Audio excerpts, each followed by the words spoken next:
Hey guys, it's Chris from Smithy Fitness. Welcome back. Good to see you.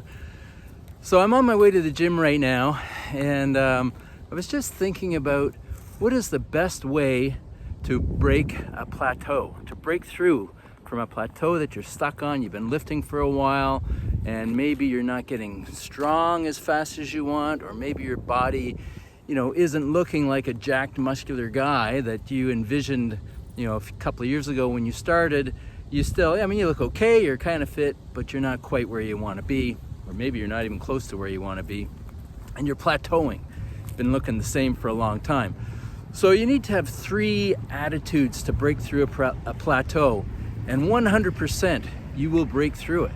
Okay, so the attitudes are, first of all, you have to have an open mind. Secondly, you have to be patient. And thirdly, you have to be fearless. So let's talk about an open mind. The open mind is to examine, why am I stuck? What can I do to get unstuck? And really look at it honestly. So how is your nutrition? You're probably having too much carb, snacking a bit, maybe some alcohol, especially on the weekends. That's all gonna stop you from making the progress you wanna make. So have a look at your nutrition. Now, what about your training program? If you're going to just a regular Globo gym and you're spending some time on the pec deck and the leg curl and maybe the lat pull down machine, you're not going to make the progress you could by doing that. Now, you will make some progress, and you have, but if you're stuck, we've got to look at the better way to do it. And the best way is to work your legs, and the best way to work your legs is the full squat and the deadlift.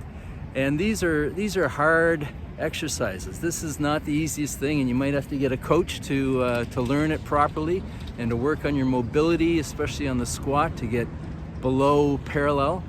But this is by far the best thing you can do for your training. So squat is number 1, deadlift is number 2, number 3 is shoulder press, and I'm going to talk about standing barbell press. So you get the barbell, the long bar, bring it up to your shoulder stand and press, get your head through, because that will work your core as well, rather than sort of sitting on a bench and maybe leaning back a little bit. So we want to do that. You could do dumbbells as well, but I prefer the straight bar, the long bar. Bench press, and then we can get to some pull-ups and dips, and eventually get to weighted pull-ups and dips. So these are the 6 basic exercises that will put on muscle. Now, let's look at your, again, we talked about nutrition. You gotta eat a lot of meat and a lot of eggs and back off on the carb. What about your rest? How's your sleep? That's a huge issue, obviously. Everybody talks about it, you know it, and I know it. But are you doing everything you can? Look at it critically. Are you going to bed too late? Are you on your devices and unable to fall asleep quickly when you do go to bed? And that happens to me. Sleep is my weakest point, man.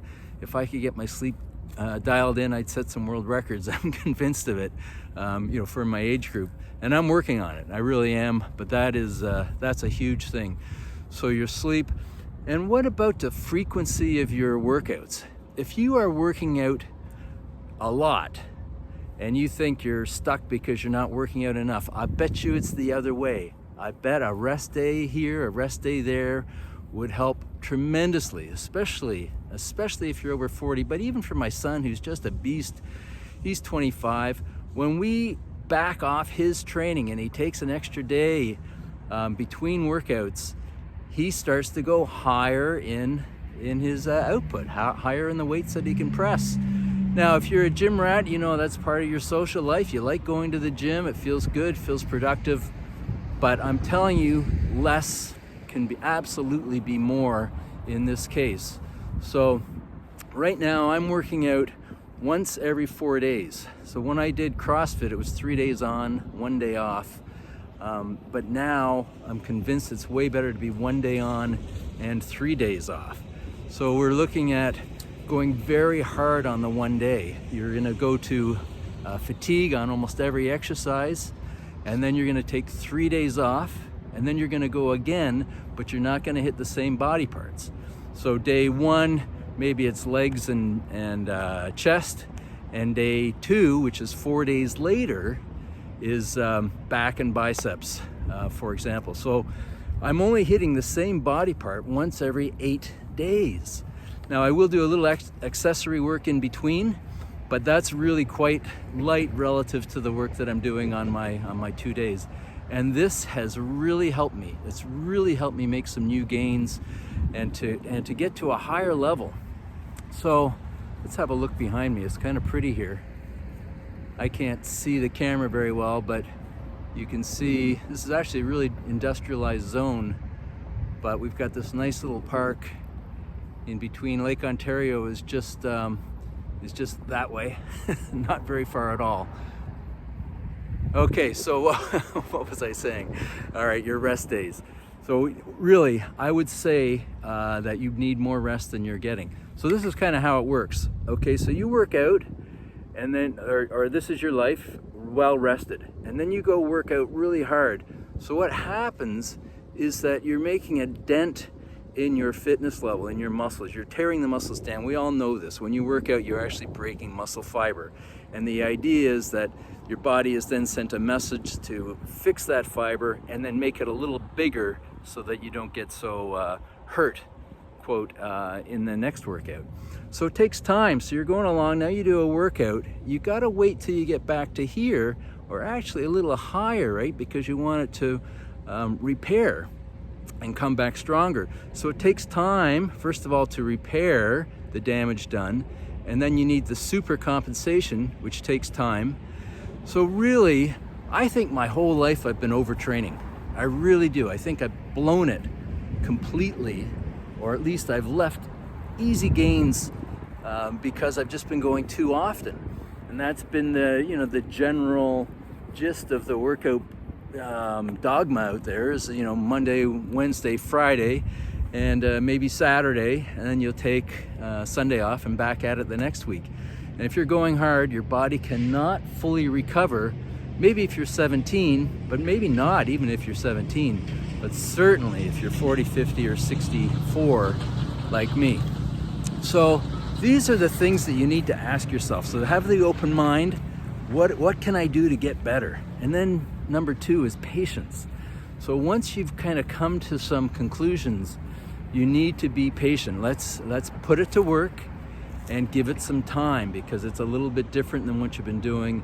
It needs some time to work out. You need to calibrate. You need to learn these new lifts perhaps, and you need to change your diet, and it's not going to happen in one day. So be patient, let it happen, let it evolve properly. It might take 3 months or 6 months, but stay on it.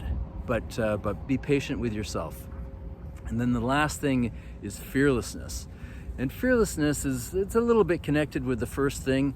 You have to be able to examine your beliefs, your core beliefs about your training and about your body. For a long time, I was 165 pounds, like for decades.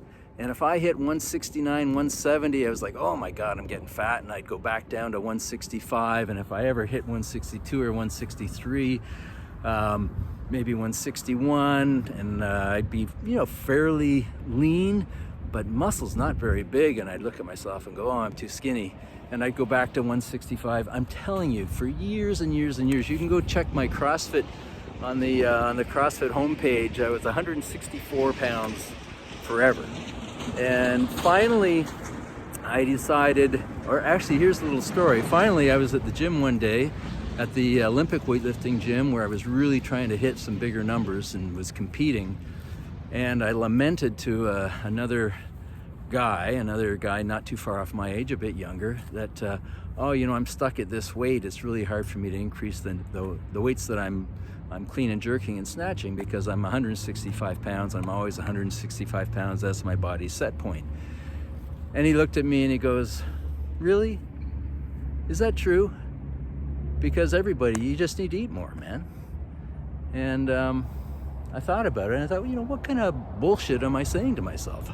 Why am I stuck? That makes no sense. Up your calories. And yes, you might get a little bit fat.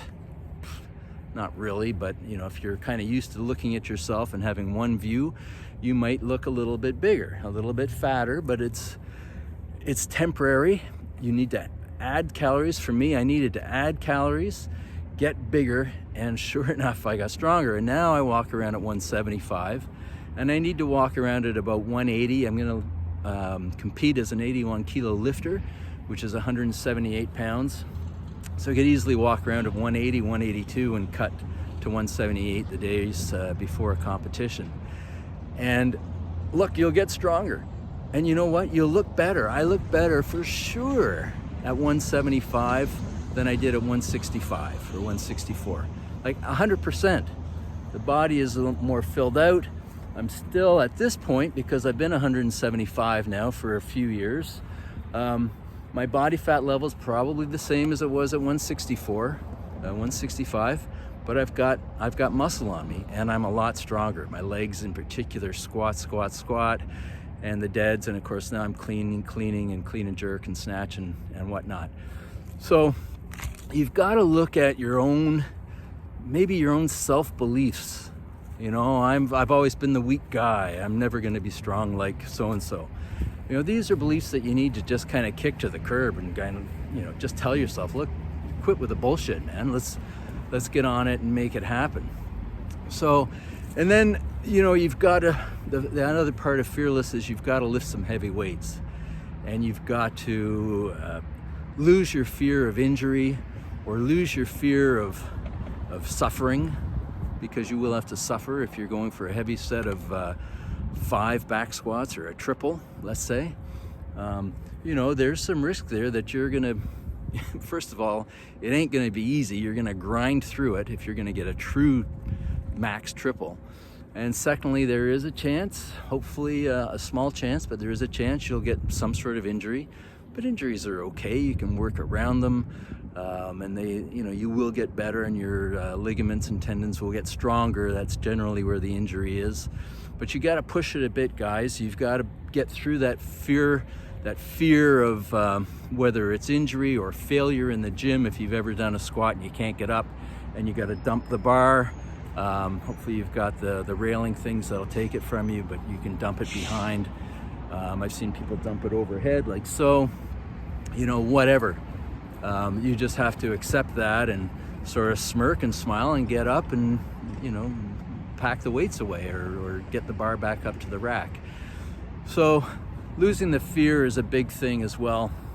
And I'm telling you, 100%, if you do these things, you will break through your plateaus. Even at 50 years old, even at 60 years old. I'm working on it right now. I'm going to be competing in 2025. And I already have the records. I've set the records for my age group and my weight class in Ontario. And I really want to beat them. It's my last year in this category before I go to the 65, 69. I want to post some big numbers, so it takes, you know, years for my records to be broken.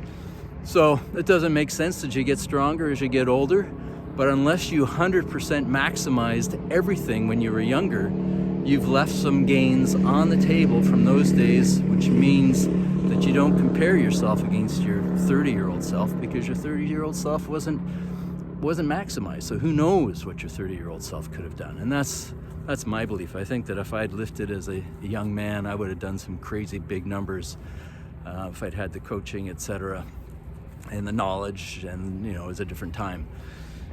Anyway, there you go. 100% chance you can break through your plateaus, have the glory, the absolute glory of doing something you've never done. It's empowering. You'll feel good about yourself, and you'll be more attractive as a human being as well, which is kind of cool, right? I mean, who wants to get old? I see lots of guys in their 60s who are pretty broken down, and there's no reason to be that way. We can still be vibrant and awesome and fantastic.